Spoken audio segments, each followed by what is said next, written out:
Hi everybody, and welcome to Make It Monday. Like we talked about on Friday, I am outside in my yard, and that is where we're going to do the first part of our project today. So today we're going to use that white paper and that pencil, and we are going to do shadow tracing. Today is a perfect day for that. The sun is shining bright, so all we have to do now is find a spot where we are going to do our activity. Half the fun of this is finding the things that you're going to trace. You walk around and you can hold your paper and you can see, even just by holding it up here, shadows are appearing on my paper. The idea is to find something that's going to be intriguing. I'm actually going to set up by the Saskatoon berry tree here just because it's leaving some nice shadows, and I can sit on my chair, so that will be nice and comfy for me. I found a lot of places through the yard where I could actually sit on the ground and put the paper down. If that works for you, go ahead and do that. We're just going to find some shapes, trace it, and see what they turn out like. Okay, I'm just going to pause while I set up for the next section of the video. Okay, I'm back. So I have my chair set up over here, and I've got the tree. I'm going to take my paper, and I've actually got my journal, so I'm going to put it over the back of the chair until I find a spot that I like the looks of. And you see all of the shadows appearing on the paper, and we're going to trace around those. Let's find the spot we are happy with. Okay, there we go. I'm going to sit down and do some tracing now. I've adjusted it a bit, and we're just going to go all along our lines.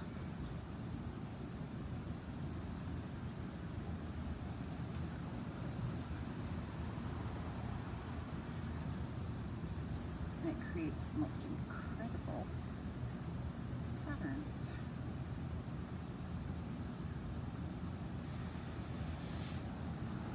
As you walk around looking for shadows and things to trace, you're going to find some of them become quite detailed. And depending on the look that you want, some of those might be very incredible. We want to make sure it's not too windy, because otherwise our shadows keep moving.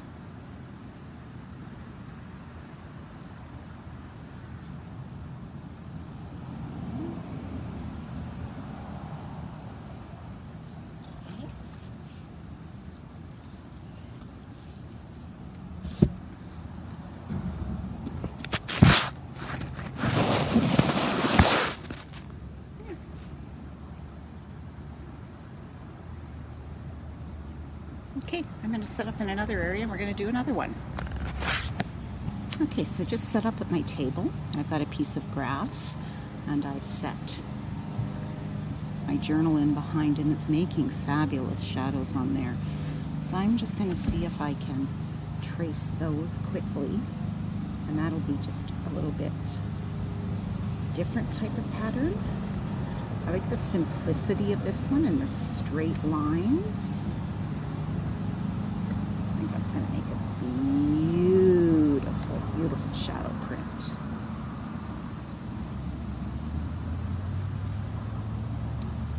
When we're done tracing this one, I'm going to take my last break and we're going to go back inside, and I am going to show you how you can do this same project using items inside the house. It's a beautiful day outside today, but it is hot. So if this is something that you want to make a number of pieces on a really hot day like this, you might want to be inside. Okay, oh, I love this one. Okay, and yeah, we're still getting some shadows. It's hard to see with the bright light. Love this one. Okay, we'll see you inside. Okay, we're inside now. This is actually harder than I thought it was going to be inside. Okay, so all I did is I went and got a spoon and fork from my cutlery drawer and put it in a glass. I'm going to use that for my shadows. You could use anything around the house, a plant or any shape that you find interesting. The next thing you need is to put your paper underneath, and you need a light source. You can use a lamp, a flashlight. I'm actually going to use my phone, and I just turn my flashlight on. Now, in order to make a shadow, you need your light source to come from just over top. Now, if you happen to be doing this earlier in the morning, you will actually be able to just use a bright sunshiny window, which is what I should have done. It would have made the whole thing so much easier. And I'm just going to move this around till I find placement on the paper that I like the look of my shadow. You see, as you move your fork and spoon or your item closer to your light source, your image becomes smaller on the paper. When you move it further away, it gets larger. Okay, that's kind of unique looking. And again, we're just going to go through and trace our shape.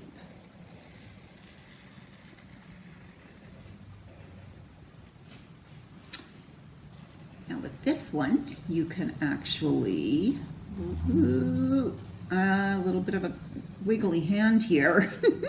Okay. Oh well, that's okay. It'll just add a different look to it. Go as slow as you need. Now again, for this project, how you hold your pencil will make a difference. Some of us can hold this way and trace along, and that'll work just fine. We can actually have somebody steady and hold our hand with us. A lady that I work with, I actually hold the pencil and then she directs my hand. So again, depending on what you want to have it look like, I'm just going to move this out of the way and you can see my image. We can leave it like that, or we can turn our paper around and we can do the same thing on the other side, have it overlapping or change the look of it. I might take and just put the end of the spoon over here and trace that. Shadow tracing. Lots of different ways to do it, lots of different items, and the fun is going out and finding all the unique things that you can use to make patterns on your paper and trace. I'm going to continue putting some patterns on here, and I'm going to go back outside and see if I can find some other patterns to trace. Remember, if you have a time to do this project, I would love to see what it turns out like. You can go back over to the Cosmopolitan Industries Facebook page, and underneath in the comment section right below on Facebook, you can actually take and post a picture of the items that you traced and how your items turned out and what it looked like. You can leave it like this, or you can go back in and shade the positive spaces. So the positive space is all the area that casts the shadow, and then leave the negative space, which is all that background space natural, and create a really unique pencil shading sketch. Have a great week, everybody.